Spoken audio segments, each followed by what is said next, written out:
record, and then I've got to share it over to the Art Explorer group. And while I do that and fiddle with my buttons, Georgina, can you let people know that they can write? There should be a chat option. You know. Oh yes, so there's when you are on your screen at the bottom, if you're on your laptop or on a computer, at the bottom of the screen, if you hover your little mouse, this is my mouse impression, down at the bottom, you'll see that there is a chat logo, and if you click on that, you can actually send a message to all panelists and attendees. So everyone will see your question. And then when we're done whiffling with each other and having fabulous time over here and telling you a bit about our story and why we're even doing all of this, you can just be popping questions in there. And when we're done with that, we're going to do a Q&A session where we're going to really dig into your questions. So feel free to ask anything at all, whether it's something that pops up while we're talking and you have a flash of inspiration about something that you just desperately want our opinion on, or that you need some clarity on. And also, if you have any questions specifically about the Creative Soul Weekend that we're going to be doing in the middle of October, please put those questions in as well, because we want to answer them. We want you there. So ask all of the questions. Get it all out now. You've got us live. Okay, brilliant. Let me just check that that's going. It takes a little bit of time to get it over. I wish you could do it in advance. 14 people. Hello, 14 people. I just want to check, because one time I did it and I thought I'd clicked the final button to say, yes, you can show it to everybody, and it hadn't gone. So it also says live on Facebook at the top, so that looks promising. It does. Right, well, let's just go and hope, and we're recording anyway, so that's good, that's good, that's good. So I'm guessing that you know either me fairly well or Georgina fairly well, and I'm going to put us on, you can see both of us that way, that's nicer, isn't it? So, you know, a little bit more about, well, you know what I do, but so I am an abstract artist. I'm in London, and I wasn't always this. I used to be a graphic designer, and then I decided that I didn't want to go back and do marketing brochures, and I kind of played around the edges a little while of doing this, and the last few years I've gone at it full on, and it's just been fun, and I've had lots of help from different areas and things that have helped me and taken me to new levels of doing that in all sorts of ways, from building up the practice of my art. But I am coming, and I know from the messages, Anna says no sound. Is anybody else? Everybody else, can you find the chat box? And can anybody else let us know if they're having a problem with sound, or if you're okay, just type sound okay.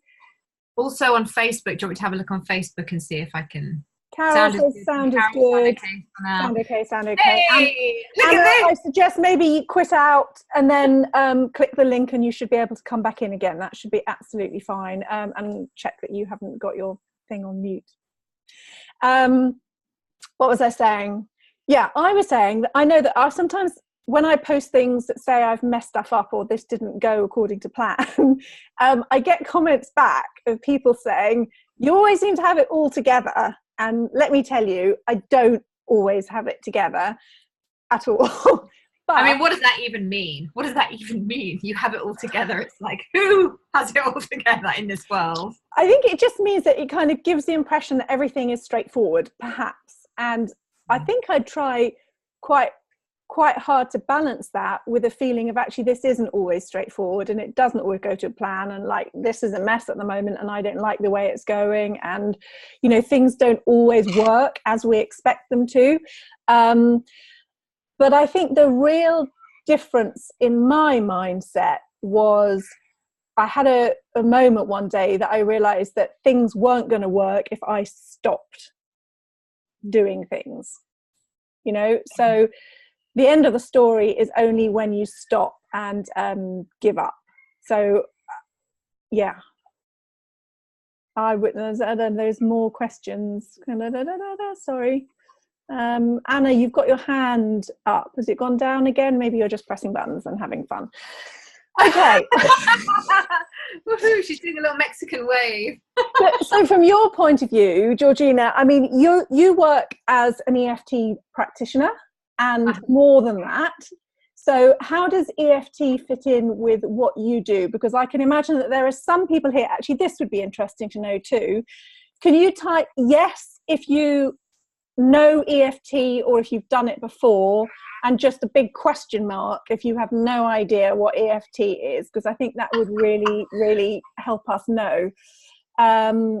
Yes, yes, yes, no of it, a few question marks, yes a bit. Okay, so definitely worth spending a little bit of time talking about what EFT does and is from your point of view, and I can then tell you how it helped me from my point of view. Perfect. Okay, so EFT stands for Emotional Freedom Technique. And what is have sound but very quiet? Does this help if I'm here? I've got a very large mouth. I can always go louder, just so you know. So EFT stands for Emotional Freedom Technique, and it's also known as tapping. And what it is, essentially, you have to do the pursed mouth that you just did as well.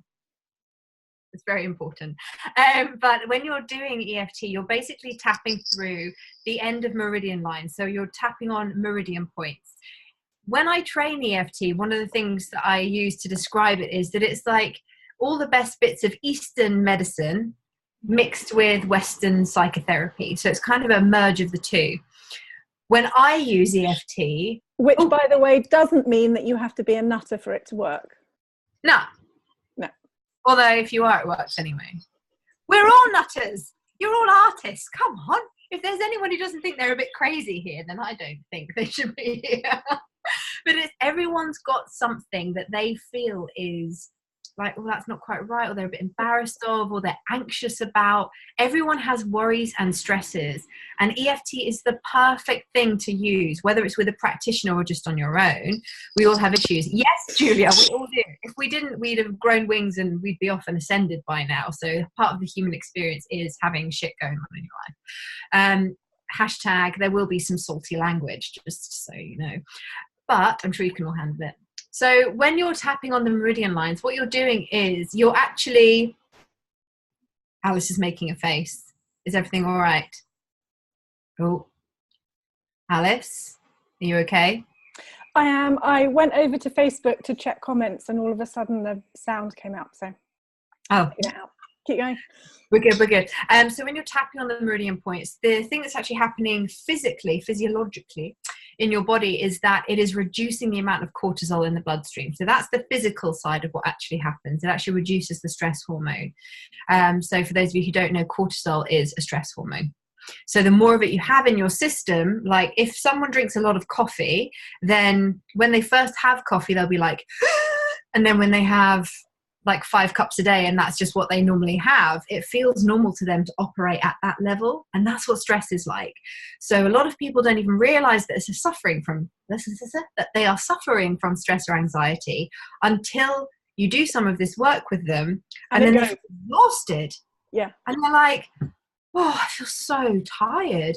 And people will often report to me that is the best night's sleep they've ever had in their life after a session, because we've just taken all the stress, all of the stress hormone out of their system, and they can relax. But because they're used to being like when you have 5 cups of coffee, they feel like, oh, I feel really lethargic. And actually all that's happening is the system is just recalibrating because they've become addicted to their anxiety. And so when it comes to using EFT in this context, like working with the way that I work these days, I do one-to-one sessions with people who just need, whether it's physical pain or cravings or weight loss, or they want to break through to the next level in their business, whatever it is. You can use it for absolutely anything, because this is in charge of everything, right? So once we get this in line, we're good to go. We can do anything. Yeah. And another thing that I do is, alongside with the EFT, I use it alongside my business coaching, which obviously is massively beneficial. Because when people come to me and they're having blocks around selling or creating a program or an offering that they want to put out, and they're freaking themselves out and doubting themselves, we just do a bit of tapping and clear it. So it's the two things go really well together, which is why our retreat's going to be so amazing. I mean, I just find it fascinating because I am a planner, right? I don't use the word control freak anymore, but Very definitely. A lot of the way that I certainly used to approach things was very much from I need to know, I have to know all the answers. I have to know if what I'm doing is the right thing. Is this going to work? Is there a better alternative? And it used to tie me up a lot in knots, even when I didn't want to be doing it. And I think one of the things that was really surprising for me that's helped, from the sessions we did, which were actually, they were a while ago now, right? Yeah. Was the fact that you get such a kind of immediate physical response, which teaches you so much that you can then take on into other areas, because you've recognized, once you've had that experience of recognizing it and releasing it, then you know how to do it on other levels, because you've been there and you've experienced it. And it doesn't mean to say that the planning side of me has gone away, or that the part of the two bits of me that argue and work out which is the right thing to do. But it definitely, I think the biggest thing is that it's made decisions seem smoother, easier, more in line with what I want to do, in the sense that I'm making decisions from a different place of expectation and wanting things. I mean, is that something that you often see? Oh my God, all the time. It's this idea of, there's a lot of I'm not good enough. Everyone has some kind of I'm not good enough. A lot of people have a little bit of imposter syndrome going on as well. So when they reach a certain level of success and everything seems to be going well, kind of waiting for the other shoe to drop. Like they're like, oh, life is good. And it happens in all areas of life, not just in your art or in your business or in your creativity. It can happen anywhere. And there's a great book by Gay Hendricks. I mean, what a name, called The Big Leap. Yeah. And I highly recommend people read that, because it talks about this idea of upper limits. Yep. So a lot of people who come to me and they talk about, you will have heard the terminology self-sabotage, right? Like everyone's heard that. So the big leap and the idea of upper limits is that you can't have all areas of your life rosy and growing and delicious and yummy and lovely all the time. Something has to give. So that very concept is programmed into our brains when we are like little tic tacs inside our mother's belly, right? That is, it's just in us on a cellular level. We can't help but have those kind of beliefs. But for everyone, they'll look slightly different, which is why this kind of work is so powerful. Because when you do work like, the tapping thing that I did in your Art Explorers group, where you do like a generic tap just like that, it's going to hit some nerves for people. They're going to start to shift some things. But when you get to work one-on-one, or actually in the energetic space of a practitioner, for example, you have such massive shifts, because you can be way more specific about what you're actually tapping on. So when we did our one-to-one stuff, we worked specifically on personal memories, on core beliefs, on limiting beliefs that you had, and reprogrammed them at the root, like back in the memory when it happened. And the weirdest thing is, it's not always what you think it's going to be. Like, we don't always end up where you think we're going to end up in a session, which is always really cool. Yeah, and I think this idea that again, it's not like everything's fixed, although it can be quick. It's not like everything is fixed in one go. But this idea that we carry on encountering different levels, and I've certainly had that. There are things that you do that feel like scary and brave and different, and then they become normal, and then the next thing up is the thing that's scary and brave and different. And we've got to keep leaning into this and finding a way to bring it on, but in a way that feels okay and doesn't freak us out. Because when we get freaked out about things, that's when usually you kind of stop, and there's always a reason for it, even if it's not kind of apparently clear. Well, something else I love to talk about specifically with artists and creatives is the idea of the shadow side, and the idea that what we tend to do is we try and always live in the light. So we try and always live in the positivity and make everything okay. And if we have a negative feeling or a negative thought, we're always trying to really quickly change our minds about it. Like, oh no, it's bad for me to feel this way. I should feel better. It's not okay to feel anxious or sad or whatever.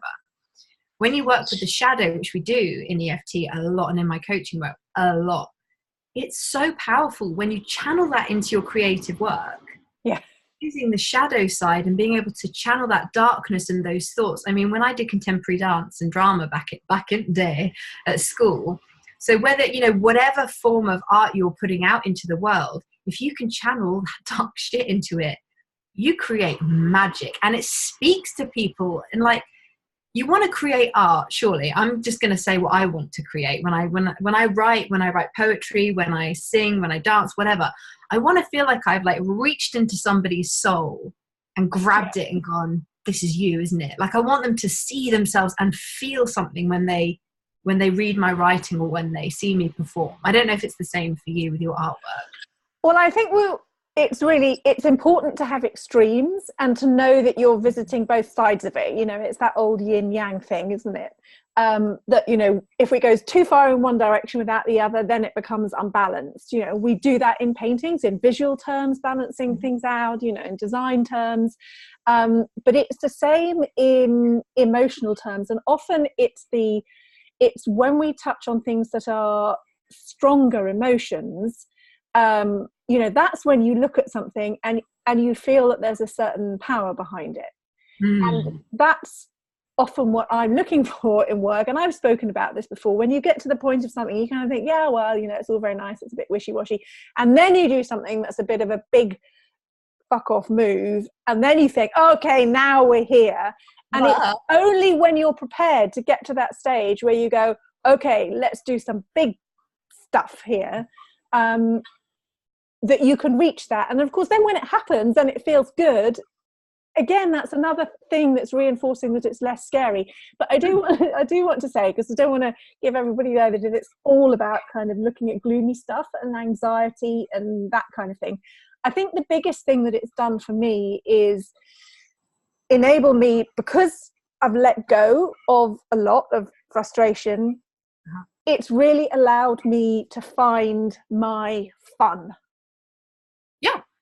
You know, well, isn't that what life is about? It's, if we don't... I don't think it was for me at one point, you see. I think for me I at one point... I remember, without being specific, I think I remember actually a session where fun really played a big part. And there was feeling like you always had to be in control. And you actually wanted to be fun, but you felt like you had to be...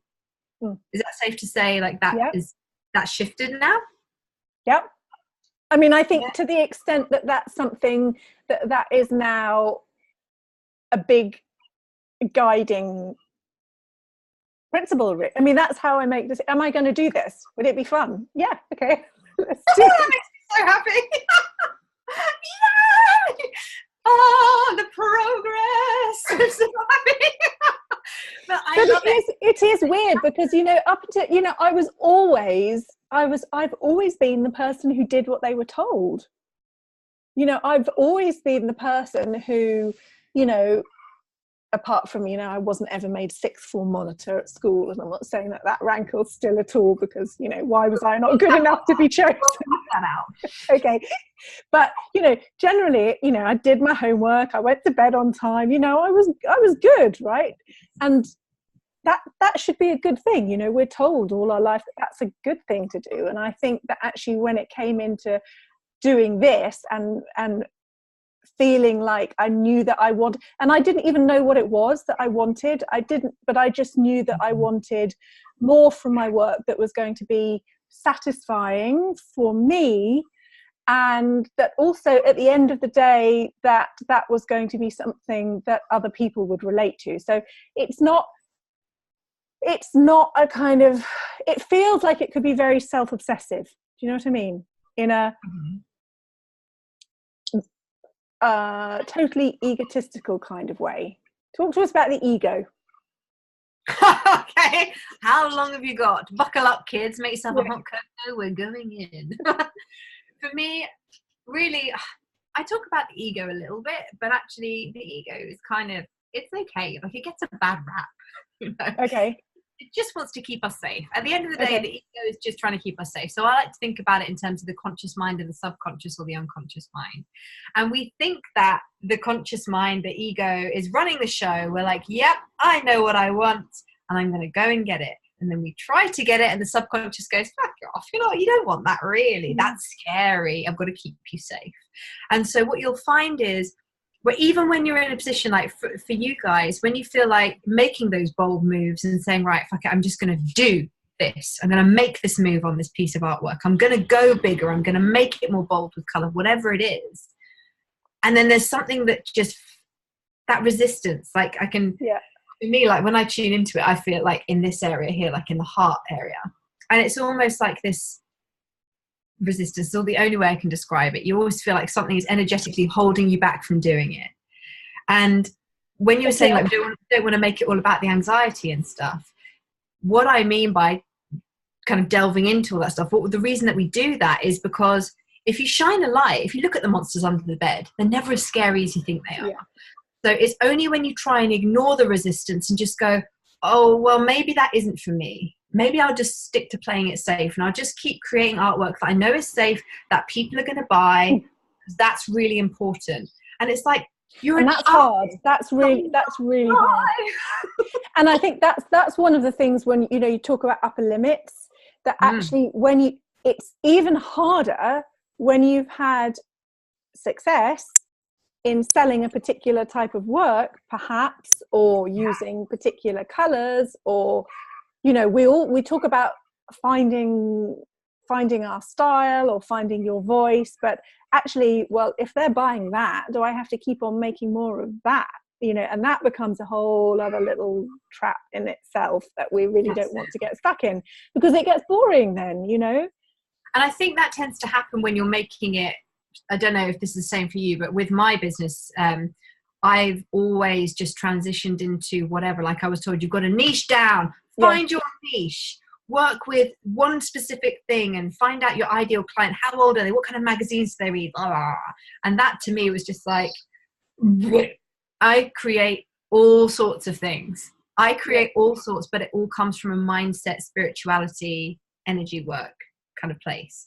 So for me, when I hear artists talking about this kind of stuff, I'm like, no, just create what your soul needs to create. Because even if this is a lack and scarcity thing, right? Because it's like, but if I stop creating this, the following that I've gathered, the people who like my work now might not like it anymore.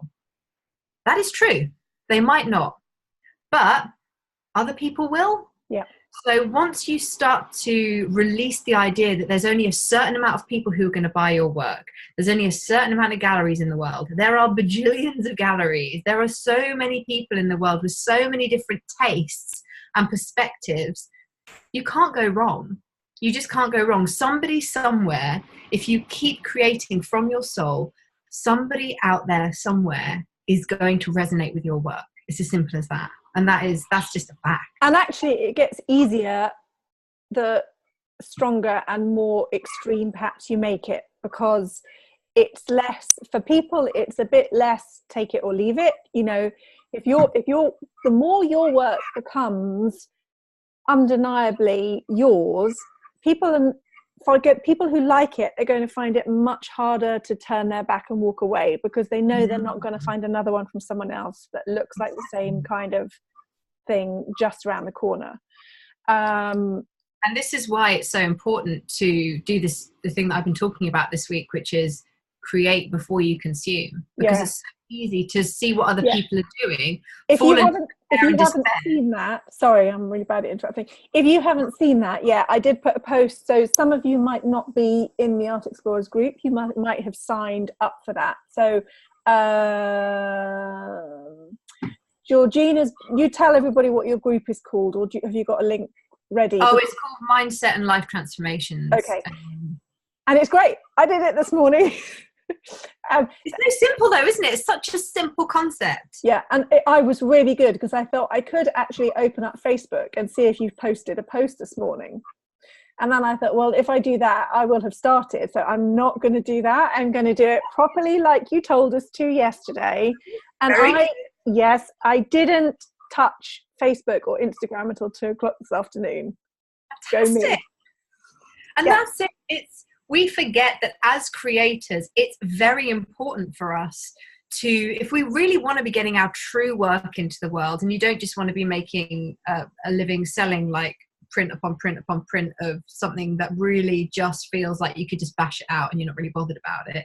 If you actually want your work to be something that when you wake up in the morning, you're actually excited to create and you're excited to sell and there's a buzz about your work, if that's what you want to create, you've got to tune into who you are. And I know that this all sounds pretty woo-woo, but I am pretty woo-woo, so get on. And I'm not, or I wasn't at all. I know, which is why it's so funny that we get on so well and that we work together and that it's like this yin and yang. But I love that you just get it and you're so. Do you quite like the way that we've got our screens almost set up as yin and yang? Dark screen with my little face and then your light screen. Anyway, no, I'm cynical. Well, no, that's not quite true. No, it is true. I was cynical, but I was open to the idea of trying it, I think. But I love a cynic as well. That's the thing, is that I know. I always say this in my EFT trainings. I'm like, bring it on. I will work with the cynic in the room before I work with anyone, because I'm like, it works. I know that what I do works, and couple it with my like crazy spidey sense intuition, and it works. Like, it's just, it doesn't. How does it work in a group then? So if you've got a group, so we're going to have a group. So on this weekend, it's going to be a small group. It's going to be here in my house in London, West London, easy to get to. But there's going to be a small group. So we decided to have it at home because I started looking around at all these really boring rooms that you could hire. And I thought, well, that doesn't look a nice place to go and spend a weekend, quite frankly. And then I saw a nice house. You could hire a whole house. And I thought, well, I have a house. So the family are going, that's fine. They can find something else to do. So we're at home because basically we've got different rooms that we can use so that there is space for breakout rooms. But obviously we will be doing most of it together. And there will be time for individual sessions with both Georgina and with me to talk about whatever you want to talk about and do individual personal tapping. But how does it work in a group then? If people have got different stuff, how does it work when you're managing a group? Because I think that's something that people are kind of like, so if it's, or do we all have the same stuff? Well, here we go. We're going in for the full woo. I've even got my crystal. You see, that's too much for me. It's called I thought Alice is going to go, oh, for fuck's sake. But, you know, what can I say? You can bring it. I just don't do that. I'm just going to rub it on you. I'm going to chase you around the house and rubbing crystals on you. I'm going to burn some sage. So what happens is, it's called borrowing benefits. Okay. So in non-woo terms, what will happen is, when you hear other people speaking about their experiences, and this may well be happening for people now who are watching this, at least I hope so, they'll resonate with things that we're saying. And it will trigger ideas in them and thoughts in them and memories in them. And, oh yeah, there was a time where I wanted to do that painting, but I didn't. Yeah, I totally know what they're talking about. So even though these people who are in the chat aren't actually able to speak to us verbally and we can't see them, they can talk to us in a minute. Yeah. But I mean, like, voice-wise, like, hello. So knowing that we're all in this together, we're all connected somehow, because like attracts like. So we're all going to be similar anyway. But also just hearing people talk about their experience, hearing people talk about their life, it resonates with us because we're all human, you know. So as like a lady said before, we've all got shit to deal with, we've all got stuff, you know. So that's how it works in terms of the non-woo. The way that the woo works is that when I create an energetic container for the weekend, just through intention setting. There's no like weird sage burning or crystal circles or any of that crap. It's literally I just set an intention to hold a powerful energetic space for everybody, and we just enable people to go as deep as they need to go. So when we're doing the tapping in a group, we all tap together and we all say the same things. But what will happen is it will trigger ideas and memories, and then without realizing, you're tapping on your own stuff and clearing it at the same time, even though we're not focusing on it specifically. So it's really the kind of thing where You have to experience it. So if you're not in Alice's Art Explorers group, go in there and find the go to the photos section, and you'll see a picture of me doing a live stream, like looking crazy as usual, like eyes, and click on that and watch the live stream that I did in Alice's group, because that is effectively group tapping. Yeah, or search, people having amazing results. Georgina's name, it will come up. Actually, I've just been back over to the Facebook group. There's something that made me laugh. Faye said that she once posted a painting that had gone wrong, painted it angrily in black and called it "fuck it" and posted it on Instagram, and it got more likes than usual. You see? Okay. But this is a good question. Okay, this is a more serious question.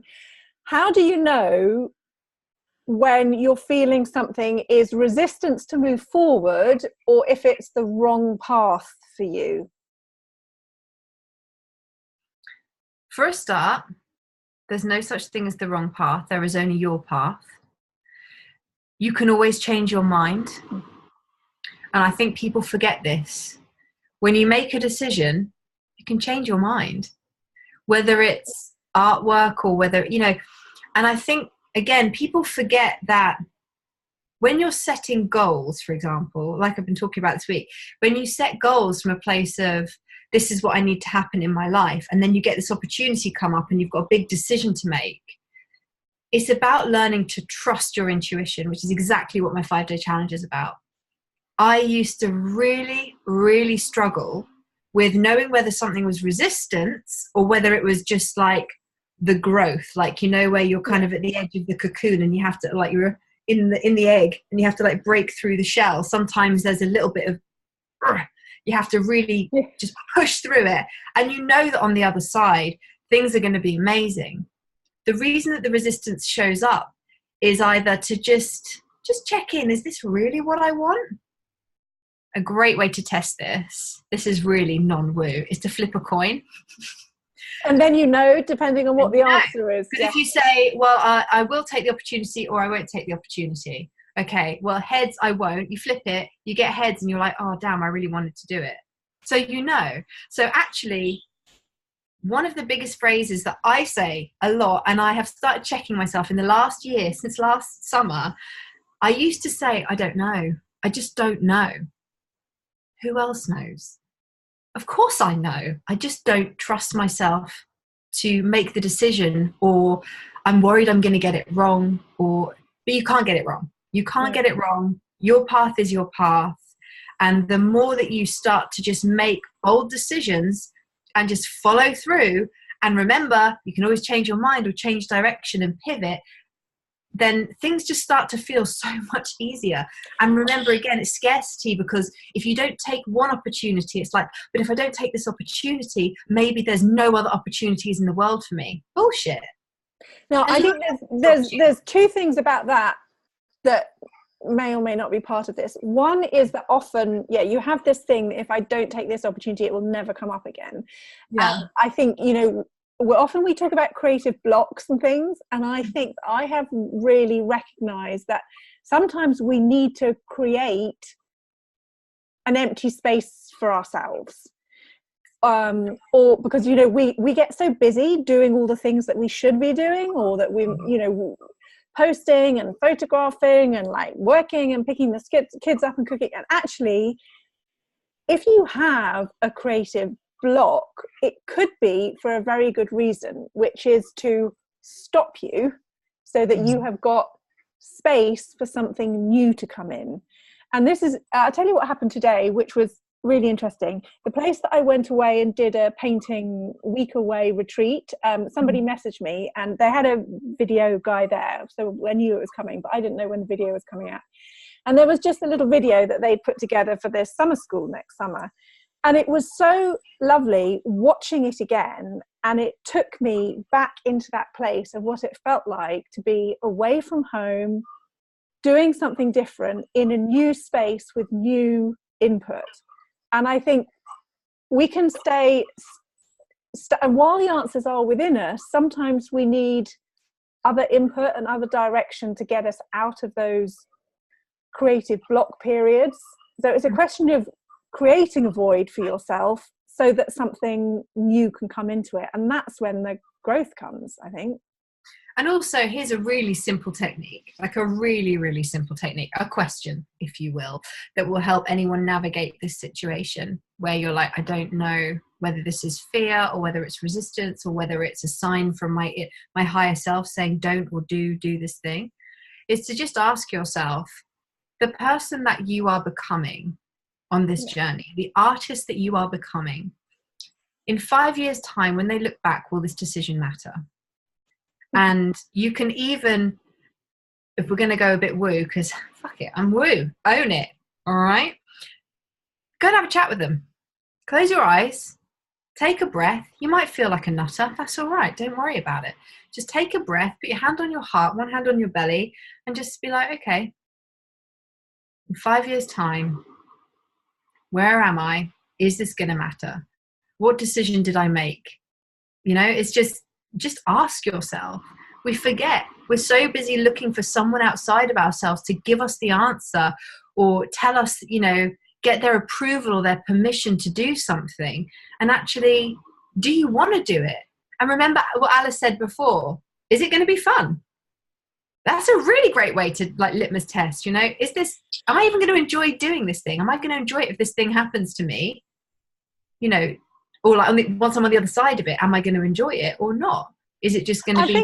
I think that's really interesting too, because I think there's a lot of talk these days about, you know, mindfulness and being in the moment and all of this thing about being now. And actually, one of the things that's been big driver is it's almost like what you said in reverse. It's playing the other game where you take your future 70-year-old self and let them help you decide what's right for now. Like what would they think? Yeah, exactly. Is that you can kind of weigh it up different ways, can't you? And you know, another thing you can do is go back, right? So you can ask you and say, you know, you'll know if you go back and talk to your younger self, holy moly, be prepared for tears for a start. But if you are in a position where you feel like that's something you can do, just go and talk to them, then do that and just ask them, you know, they'll be so proud of you. That's one of the most amazing things about going back and doing inner child work is they're so proud of you. And they just look at you and they're like, wow, you're amazing. You know, I've never done a session with anybody.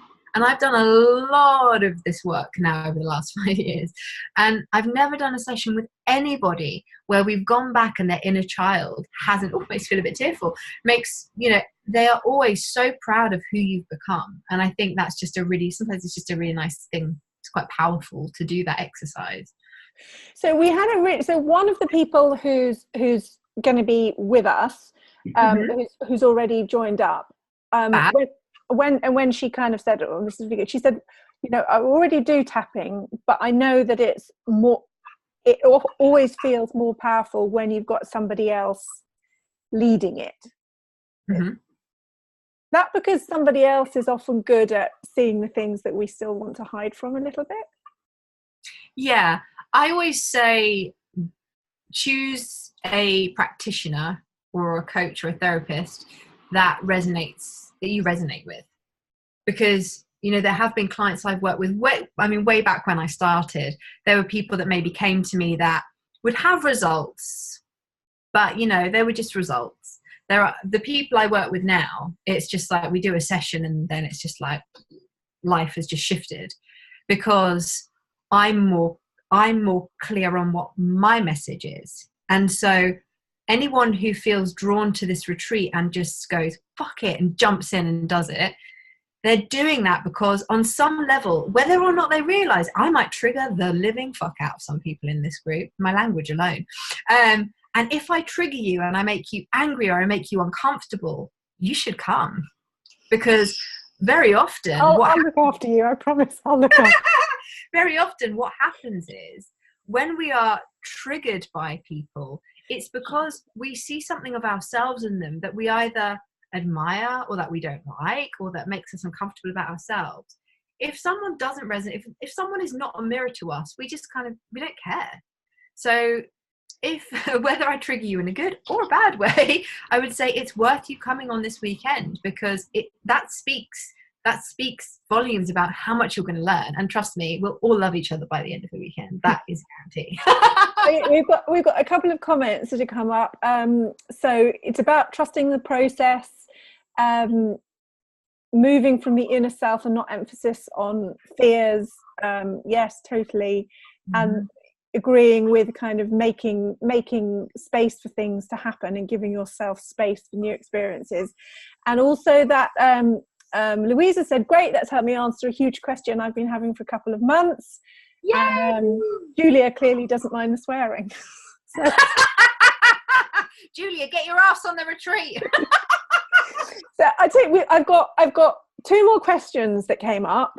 So one person, they didn't quite say it in this way, but I think this is what they meant. What they actually said was, but fine, it looks good, but is this going to help my business? So I think the question, another way is, are we just going to be sitting around talking all weekend?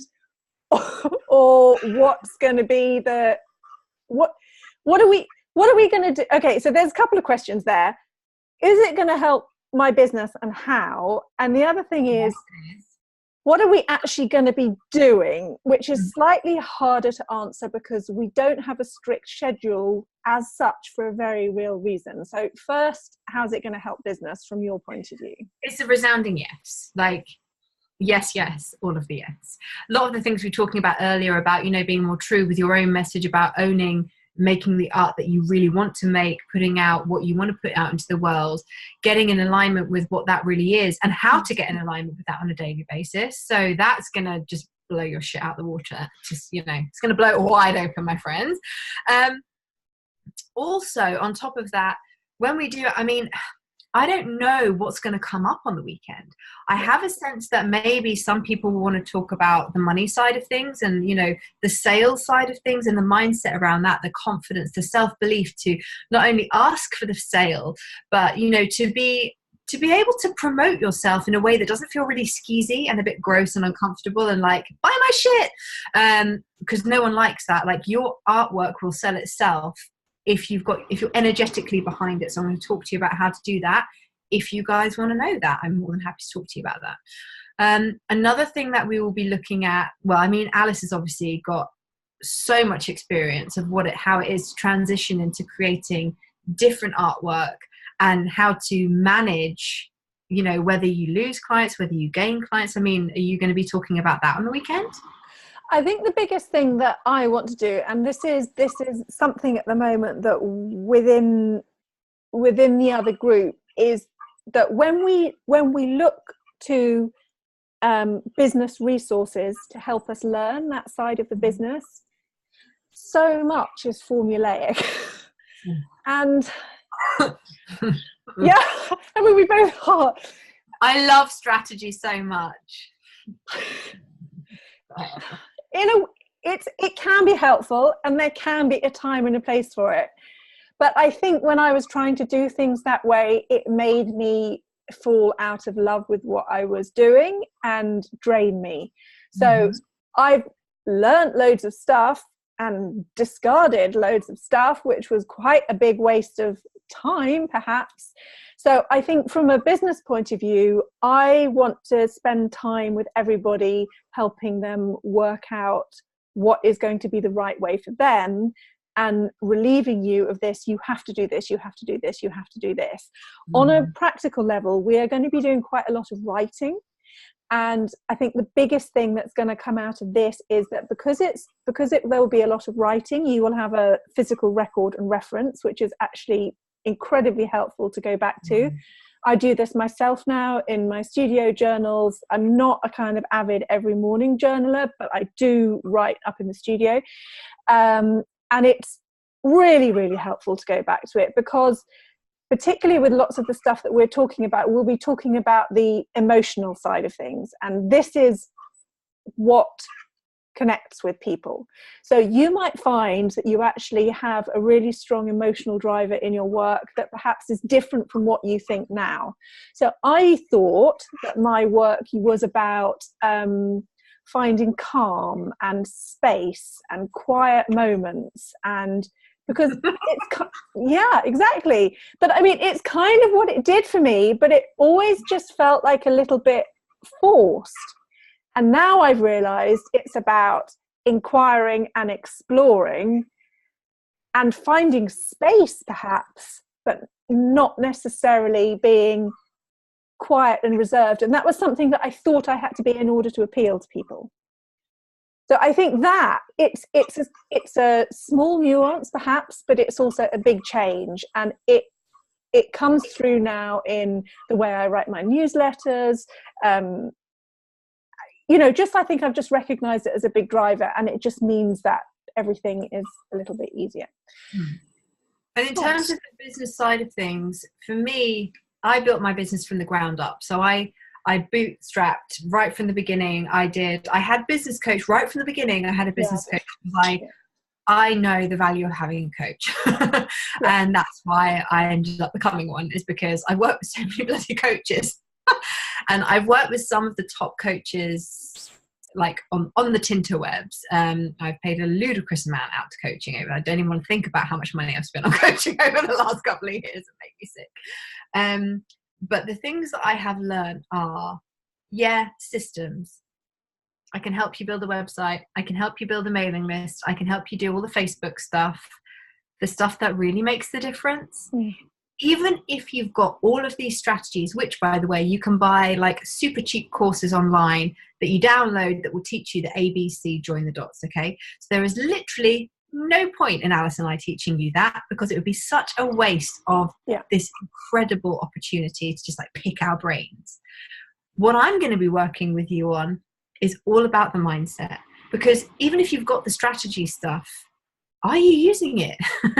Are you implementing it? Are you making it your own and adding your own nuance to it? Or are you the kind of person who will like buy the digital course and maybe not look at it, or feel like they don't know how to implement it, or how is this relevant for me?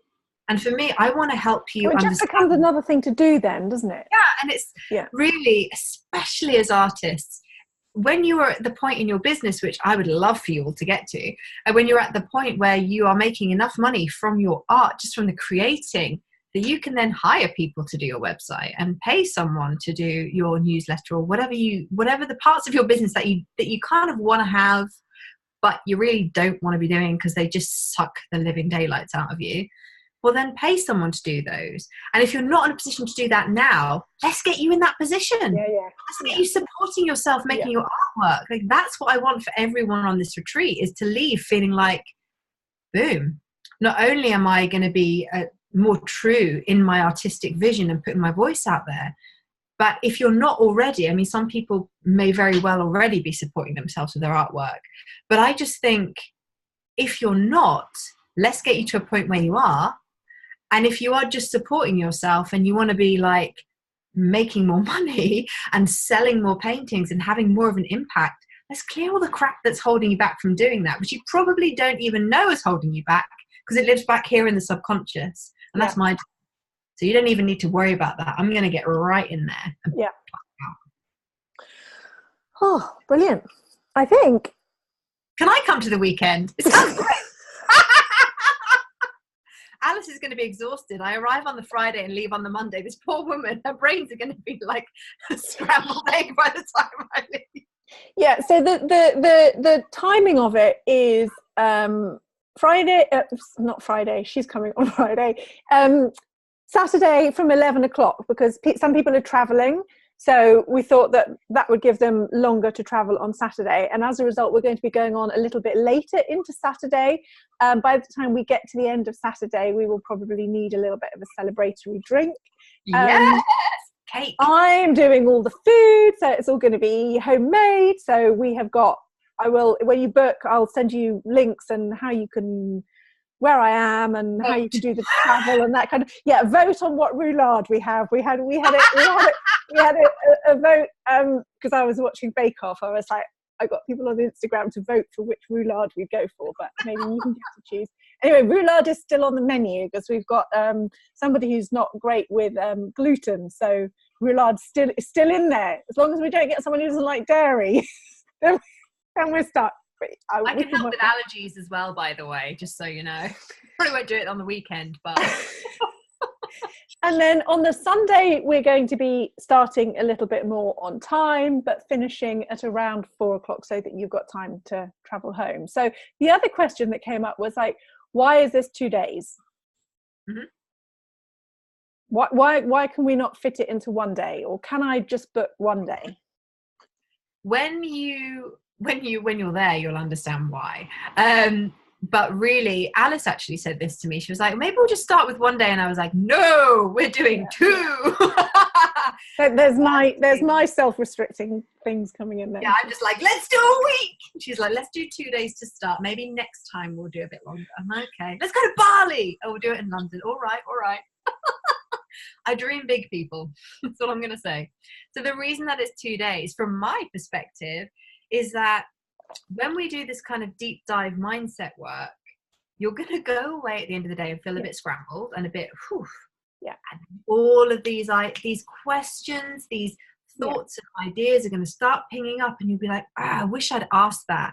I wonder what I could do with this. And, so what's going to happen is you're going to feel very chilled at the end of the first day, but you're also going to have this like weird combination of being very relaxed, but kind of slightly buzzed, like, woo, which is exactly what we want. And you're gonna be so desperate to come back for a second day, you're gonna understand why we had to put a second day in there. We've got so much to cover. Yeah, Alice and I have been doing what we do for a long time. So we've got a lot of wisdom to share. We've got a lot of, like brain cells that you can pick at. So why wouldn't you want 2 days? Let's be honest. I think the thing for me was that I didn't want to feel like we were rushing. No, we've got so much to fit. Yeah, anybody to feel like they were under pressure to find resolution, and things that I've done that have been over a slightly longer period, you have that sense of integration even while you're sleeping, actually. I don't know if people have said this to you, but whether people's dreams change or... Oh yeah, I warn people about that. Okay. In my sessions, I don't know if you remember this. Do you know what's interesting, actually? This has never even occurred to me until now. I used to have crazy weird dreams, and I can do that thing where I can kind of direct my dreams, which is really good fun. And I can certainly wake up and then go back and switch back into a dream, which is also really good fun.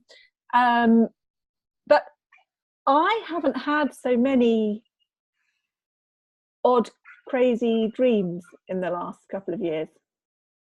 They happen more spaced out. I mean, like less regularly. I don't know. We've decluttered your brain. Well, maybe that's just kind of random throwaway thing. If you think about a brain only having a certain amount of bandwidth, this is just kind of another way that I describe it in my training. If you imagine you've only got a certain amount of bandwidth, like your Wi-Fi, your internet connection, and you've got like worrying about the children, worrying about past trauma, worrying about that thing that happened when I was 6, remembering all this anxiety from my mother. Where's the room for creating art? Let's get rid of some of that shit and give you some bandwidth back. And that's exactly what happens. And that's why people go, whew. Yeah. And then suddenly all these ideas come in. And that's why the second day is going to be so handy. But like you said, the word integration is so important. And I will talk to people about that on the weekend as well.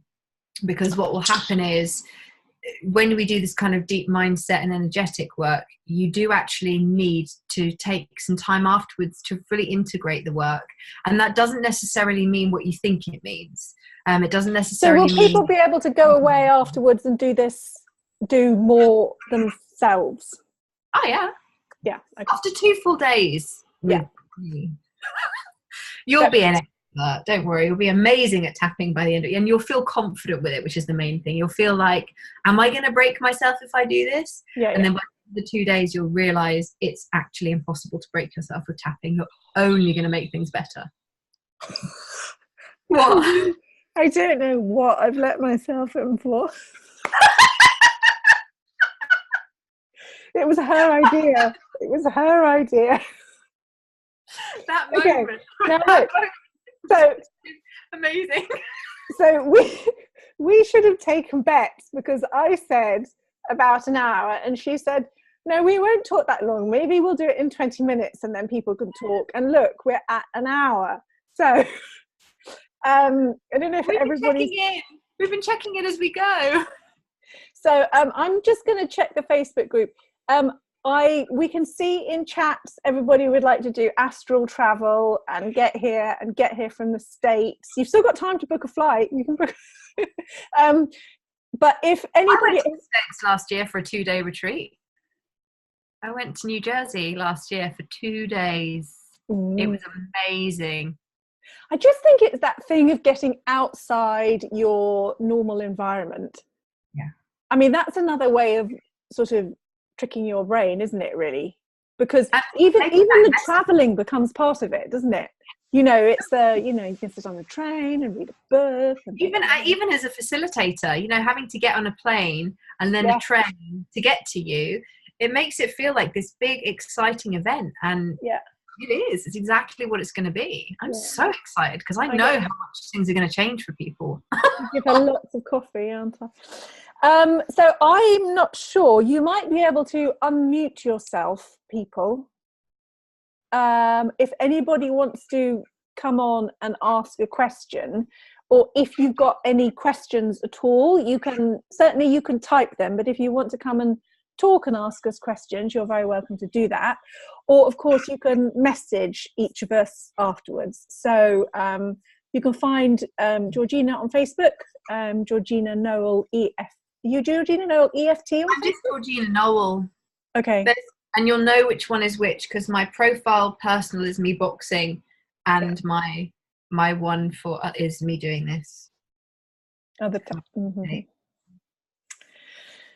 So send us any questions, or if you want to ask anything now is a great time. I hope you found this has whetted your appetite and given you, I think, if this has just given you a bigger desire for giving yourself license to want more, that is great. And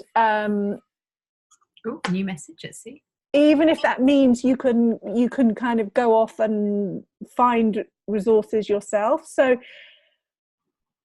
I have done a couple of big programs which have been fantastic. But this is the brain thing again, I like knowing what I'm letting myself in for quite precisely, usually before. We're so opposite, which is why this is going to be so amazing. I am definitely more of a, oh yes, that feels like a good thing, I'm in. But I tell you what though, I weigh things up, but then when I know that something's right, if I think about this is the other flipping coin thing, isn't it? If you feel about not having it or not doing it, where would you be then? Would you be further on then? Mm-hmm. And that's often what I use to kind of tell me if I should do something. I'm going to do so much work around this with you guys. Like this idea of how to trust your intuition, how to know how to make the right decision, how to, all of that stuff is so important, I think. The trusting of ourselves and trusting our intuition and being able to discern whether it's fear or resistance or whether it's just like a growth resistance or whatever, that to me feels like it's going to be an important part of the weekend for people. And it may not even take a massive amount of time to do that. No. But I think it's going to be an important aspect just from what I've picked up from being in your group and floating around in there for the last couple of weeks. Okie doke. Well, I think that is it. I will put the link in again. So like I said, it's small, so there's not a huge number of places left.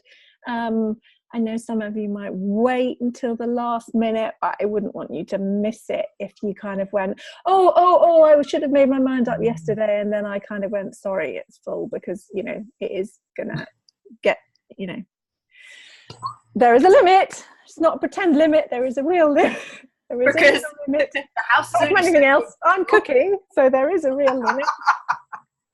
Any questions, just reach out, guys. Seriously, there's nothing too big or too small. No question is too stupid or ridiculous or too enormous. Just ping us a private message or, tag us in Alice's group or whatever. Get hold of us however you can, and just ask all the questions. Yeah. We want it to be right for you. That's the point. We don't, Just want it to be right. So thank you for all the hearts and questions and for being here, so we're not just talking to ourselves. That is lovely, and we will see you soon. Thank you very much. Bye.